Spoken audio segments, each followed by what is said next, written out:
What is good, guys? It's Rey-Jay back with another video, and in this I want to break down what's going on with the overall market, what you should be watching for as time progresses. I'm going to talk about the news affecting the market going into tomorrow, some very important technicals, and why there's a risk of a sell-off coming very soon in the markets just by looking at technical analysis. But before I break into down all this information, before I talk about what's going on with the charts, let me just mention a couple of things. I am firstly not a financial planner, so take nothing I say as financial advice. And also, if you guys can, please check out the Moomoo link, which is down below and in the description. If you sign up for Moomoo, the link down below, and deposit $100 into the account, you are guaranteed up to 5 free stocks. This offer ends in just 5 hours, so check it out before they run out. Anyways, let's break down what's going on with the market. The market had a very, very interesting close. We got this very, very nice pump going into today, but I warned everyone during the pre-market that the market could show some weakness. The market was not looking in the best of shapes, in my opinion. And as a result, if you look at how SPY closed, just look at SPY right here. We got this little pop and we started downtrending as time went on. We're also dropping in the after hours. If you look at Tesla did a little better than what I was expecting. We got a little dropped in a pop, then slowly Tesla started downtrending as well. If you look at something else like Apple, we got a very flat close, but Apple got a little pop and drop, still kind of flat, but we ended up slamming into resistance. The QQQ got a nice little pop, but I warned you all. In my opinion, I didn't trust it. I told you that we're starting to see some signals suggesting that momentum was weakening. And as a result, it sold off for pretty much all day. It just capped up really hard to start us off the PPI report. That's the only reason why it closed green. We actually sold off on the QQQ all day. And then finally, one stock that's very important that sold off was Nvda. Nvda started off strong during the pre-market, hitting 500. I warned everyone yesterday, in order to be bullish, you need to see this thing break and hold 500. Instead, this thing hit 502 and then rejected hard as we saw profit taking and sellers taking over. So that's the first thing that happened. And this is very interesting as this is aligning with different signals I mentioned yesterday and also in the morning. But the question is, what's going to happen for tomorrow? What data is going to affect the markets and how on earth are earnings looking? So overall, the earnings cycle has been quite decent so far. Guidance has been kind of mixed, but just going into tomorrow, remember, we have Alibaba in the morning, we have Walmart, Macy's, and a lot of retail like Ross after the market closes. So watch that for earnings. When it comes to other pieces of data affecting the markets, we have Cook and Barr from the Fed giving some speeches tomorrow morning, well before market open. This is going to be very early. And then don't forget that we have initial jobless claims an hour before the market opens. And then, excuse me, after that, we have some manufacturing data, more Fed speakers, and then we have the bill auctions coming out at 11:30 a.m. And finally, the mortgage rate data at like 12 p.m. So throughout, some data is coming out throughout the day, basically at 11:30 a.m. and noon. But before that, just know that the most important piece of data is going to be the initial jobless claims. We'll be watching to see how the jobs numbers are looking. Now, on top of all of this, I just wanted to call out that the fear and greed index was about to become greedy. We were super close to greed, and we ended up just, we're very, very close to it. This is making me think that will the market pivot right before we reach greed, or is this about to become very greedy? We'll have to just wait and see. On a seasonality basis, the market has a tendency of pumping going into November. This is what tends to happen. And what also happens is as time goes on, we tend to get a sell-off as we approach the middle of November, a slight little pullback before we continue higher for December. I support the narrative that the market will most likely be bullish for December, but I think that there is a risk of a slight pullback coming very soon. So I'm going to be talking about this from this point on. So why am I starting to change my view? What do I think is going on? For the markets, especially on SPY, there's always going to be a bullish and bearish case. So I want to be unbiased to some extent by going over both possibilities. But then I'm going to tell you that I'm leaning a bit more bearish. I think that there's going to be a risk of downside based off these confluences of indicators that are suggesting that there could be a rejection coming. So what's the first one? If you look at the SPY daily, okay, you go back on the chart, you're going to notice something very interesting. Right here, we slammed into the upper Bollinger Band. This was back in July, and then we came down a little bit. Then we pumped, trying to get back into the upper Bollinger Band again before we rejected on the daily time frame. Then there was another instance where we came very close to touching that upper Bollinger Band, then we got this rejection. So we have a tendency of getting at least 1 or 2 days of selling or a major sell-off after almost every moment we touch the upper Bollinger, get very close to it. There was another instance right here back in, I think, October, when we came very close to touching the upper Bollinger. This was when SPY hit 440, and then we got this, sell-off that just continued for 3 straight days down to 420. And then as of recent, okay, we gapped up thanks to CPI. Then we ended up pushing thanks to PPI. That was today. But notice that we're forming a potential reversal candlestick and we just slammed into the upper Bollinger. So every time this happened before, right, we got these rejections, right? The rejection here, this rejection here, this rejection here. And that's what happens historically. Also, over here, saw something very similar. So I'm starting to think, are we about to see a rejection thanks to this technical update? On top of this, when you look at a couple of other things, when you look at the daily chart, you'll also notice that we formed, once again, this looks kind of like a doji. Maybe it's like a reversal signal. This is once again suggesting that this could lead to a reversal as we have this big gap to fill right here on SPY. We have resistance at 452. Now, if we break 452, that's going to be bullish. We can pump a bit more to fill the gap towards 456 to 457, and that's going to be the more bullish case. But I'm going to turn bullish if we break 452 and hold it. So that's going to be that's going to be a game changer for me. As of right now, we haven't done that. We're at resistance at 452, and there's going to be a risk of a rejection. Now, if we end up selling off with all these sell signals, you're gonna be watching, this gap down here. You're going to be watching our key support at 447 to see if that holds. All right. Now, to add on to all of this, I just want to mention that on top of the other sell signals we got, we actually are about to get a bearish crossover on the PPO on the 4-hour time frame, which is showing signs of weakening momentum. Now, we don't have confirmation of this yet, which means there's no confirmation of us selling off hard yet, which means I'm not going to promise it, but I do believe there's a risk of it coming. On the 1-hour time frame, we have 2 more bearish indicators. There's a double bearish divergence that developed on the hourly. Now, these don't always play out, so just take this with a grain of salt. But most of the time, they do tend to play out from what I've seen. Not always.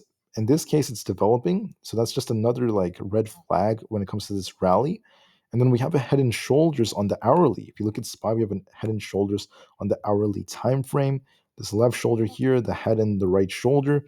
On top of this, we have something similar throughout the markets, right? If you look at Tesla, we have a head and shoulders pattern that developed on it with the bearish divergence on the hourly. If you look at the IWM, the Russell 2000, head and shoulders pattern on the hourly time frame. If you look at Aapl, Aapl also happens to have a head and shoulders pattern that's starting to develop, and we have a bearish divergence that is developed on Aapl.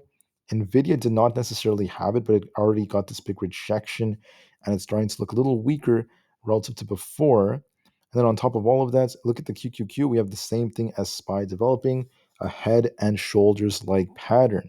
Right, we have this left shoulder here. The head is in the center, which is where we popped during the open. And then we have this sell-off that has started, which is forming that right shoulder. So makes me think that it's quite interesting how we have head and shoulders throughout the markets. We have bearish divergences. We have topping signals. We have, SPY testing the upper Bollinger Band, and we also happen to have the market getting super close to becoming greedy on the fear and greed index. Could this all just be a trap? Could this all just be, something that's designed to fool retail? Who knows? But the truth is, the best thing to do is be prepared for anything, but just know there's a risk of downside looking at these technicals. There are multiple technicals suggesting the same things, which tends to be a confluence, which leads to more risk. So you just want to be very careful. So I'm going to go over the main 5 just very quickly, then start talking about other things. On SPY, okay, I will turn bullish and I will stop worrying too much about this head and shoulders if this thing manages to break and hold 452. If we get above 452, this thing is going to start pumping for 453.5, then 456. Around 456 to 457 is where we have that very tight resistance historically, and that's where this thing will likely reject if we do break 452 plus to 453. So that's the bullish case. I want to just prepare for that just in case. Make sure you watch 452 in case we get there. The bearish case is going to be this breaking down. And the bearish argument is a lot stronger because I went over like more than 5 different things suggesting the same thing, that there's likely going to be a sell-off coming. All right. So there's not as much in favor of the bullish argument other than the fact that we've been pumping already so much. And there's more that favors, in my view, that the market's going to sell off a bit, maybe cool off in a very healthy manner. Once again, I'm still a bull for the markets for the end of the year. I'm still very bullish. I think we're going to be bullish for December, but that does not mean we can't get a healthy pullback for a part of November. If we're bearish, you want to see SPY lose 447, and this thing is going to start sinking much lower to 445, 444, and those lower levels in the 440s. In my opinion, be prepared for anything. Okay, the market could be tricky, but I am leaning a bit more bearish. I'm favoring the bears a bit more on this one. Just to be safe, make sure you watch your levels, and I just want to wait and see if we get confirmation tomorrow. On the triple Q, we had this resistance that basically develops today. If we're bullish, you want to see it break out of this and try to get back above 388. If it does so, it's going to be bullish. If we're bearish, you want to see it lose 382. If it loses 382, we're going to be sinking toward 380 and start filling most of this gap towards the very high 370s. I'm once again going to prepare for anything. Make sure you watch these levels for confirmation. Don't just YOLO into a position without even thinking. You want to be watching all of this very, very carefully. But I believe the odds favor a sell off. I think the odds favor a very healthy pullback looking at these technicals. I think the QQQ is going to follow the trend. Nvidia might try to rebound a little bit. We could see this attempt to try to just push right back up towards this 490 area, if not this wick right over here at 493. And then, it could be forming a much larger head and shoulders. So this could be like a left shoulder here. This could be the head up here. And it might just pop to form this right shoulder if it hasn't already, and then start selling off even more all the way down to 480 and these lower levels. That's the risk of Nvidia. If you look at Nvidia from a different time frame, from a different perspective, on the 4-hour time frame, Nvidia has a potential bearish cross in the PPO. That's looking a little weaker as momentum is slowing down. The daily close is not the strongest as we're barely holding the 5 EMA, and we're starting to see the PPO like crossing a little bit on these histograms, which suggests that there could be more selling coming as time goes on. So Nvidia is looking weaker. That's my honest view. It's looking weaker, and you want to be very careful when looking at charts like this. To add on to this, looking at Apple, Apple is also starting to lose some strength because one of the things I called out a couple of days ago was 190. So I said that between 188 and 190, resistance tends to get tight on Apple, and we got a very big rejection off that 190 area back in September. And we came very close to that same level today, and we saw Apple kind of reject off of it. So there's going to be a risk of Apple coming down. So we have this flag. Let me just get my chart together for 1 second. We have this potential bearish structure that's developing. We had this channel that this thing was trading in. And as you can see, it's starting to break below it during the after hours. If Apple loses 188, you're going to be watching 187.25. That's where we have this unfilled gap. We might come down to fill the gap from the pre-market. And if we lose this, we're going to be looking for a sell-off towards 186.61. If we're bullish, you want to see it break, all the way up to about 190, then reject. There's a bearish divergence, and we're starting to see some weakness in Apple. That suggests that there might be some downside coming. Finally, for the big one, I think a lot of people are waiting for, it's Tesla. How on earth is Tesla looking? We were looking pretty good today. We had this channel that developed. We kind of like broke above it, and now we're just testing this as basically resistance. I'm not going to worry too much about this channel anymore for now. It's not really that relevant. Instead, I see a possible head and shoulders developing. We have like a left shoulder here, a head up here, and then a right shoulder that could be forming. If we're bullish on Tesla, you want to see it break 247. If it gets above that, then 250 could come. Tesla has been gaining some relative strength, so it is a little stronger than the markets. But if we're bearish, you want to see it lose 238. If we break below this, it could be sinking back down to the mid 230s and potentially 232 and 230. In my opinion, I would say that the odds favor Tesla either popping again during open and starting to sell off. It has a tendency of popping and dropping, but I think that the market selling off could negatively affect Tesla. Don't turn bearish until you see Tesla break particular levels such as 240, 238, and 236. And don't turn too bullish until you could see Tesla try to get above 247. That's when it could really start breaking up. For now, just be open-minded and watch these levels. The daily candlestick on Tesla is looking a little better than other tickers, but this could be a topping candle after filling this gap and hitting gap resistance. So you want to be very, very careful when looking at this as a potential liquidity grab. Moving forward, I just want to call out that SoFi looks bearish on the daily. It might come down to fill this gap. There's going to be a risk of it coming back down towards $7. The IWM or the Russell 2000 looks very similar. We have a daily looking rejection candle off the 200 EMA. And on the 4-hour time frame on the IWM, we have a bearish divergence as it was very overbought. And it looks like it's going to retrace towards 174. On Microsoft stock, this thing came down a little bit. It's also forming a head and shoulders like pattern here. We have like a left shoulder and a head up here. Might pop during the pre-market, hit 372 again, then sell off towards 365 as time goes on. There, in my opinion, is a risk of some downside. On AMD, it came down just a bit, similar to Nvda. If it loses support, it's barely holding support around 116. If we lose this, expect at least 114. There is a risk to the downside, in my honest opinion. To add on to this, if you look at a couple of other tickers, if you look at like the VIX has potential bullish cross on the 4-hour time frame that's trying to develop. And on top of this, on the VIX, you could argue that there's like an inverse head and shoulders like structure. On the 30 minutes time frame, so you could see like what happened earlier, we had a bullish divergence, and this thing is trying to base at this 14 area. Once again, we have like an inverse head and shoulders here. If the VIX gets a bounce and starts pushing up towards 14.8, this could be a bearish signal for the markets. The SQQQ is down to 16.3, but what's interesting is we have an inverse head and shoulders that's forming, and it could start trying to push up. We have a bullish wedge that's developing. Let me just double check this.